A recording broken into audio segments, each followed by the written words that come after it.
आरो बयनिसिमबो आंनि अननाय आरो सिबिनायखौ आंनि न'खरनि गासैबो लोखि फुजानि मुङै गेदेरमा रायजो राजाफोरनि खाथियाव आसा खालामो।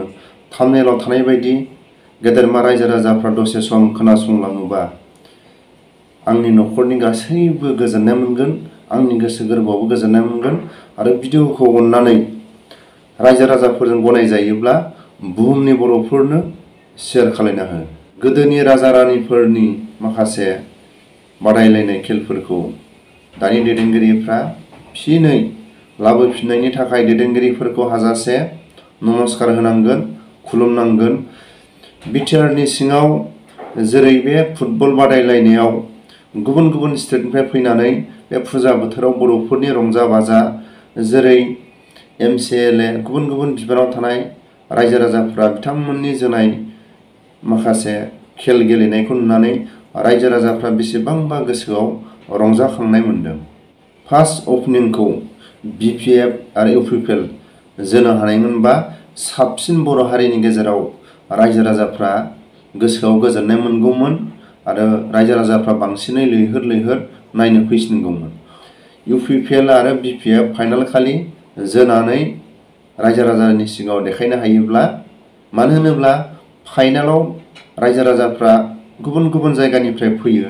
बे समाव बर'फोरनि खौसेखौ UPPL आरो BPF जोनानै देखायनो हायोबा बर' हारिनि गेजेराव बेसेबांबा मिनि खुसि बयबो गोसोआव गोजोननाय मोनगोन आरो गुबुन गुबुन जायगानिफ्राय जोनो फैनाय बिथांमोना बर' हारिनि खौसेखौ नुलांगोन।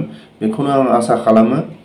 बे लोखि फुजानि बोथोराव बयखौबो आसा खालामो आरो बे लोखि फुजानि समाव जेरै फुटबल बादायलायनाय बिटिआरनि सिङाव, बेबायदि समाव बयबो फुजानि बोथोराव रायजो राजाफ्रा मिनि खुसि राजनितिक डायलगखौ दोनथ'नानै बबेबा खनायाव दोनथ'नानै बर' हारिनि रंजा बाजा लोखि फुजाखौ बयबो बरायनानै बे फुटबल खेलाव रंजा बाजा बयबो मिनि खुसि बारहोहरनो हायो।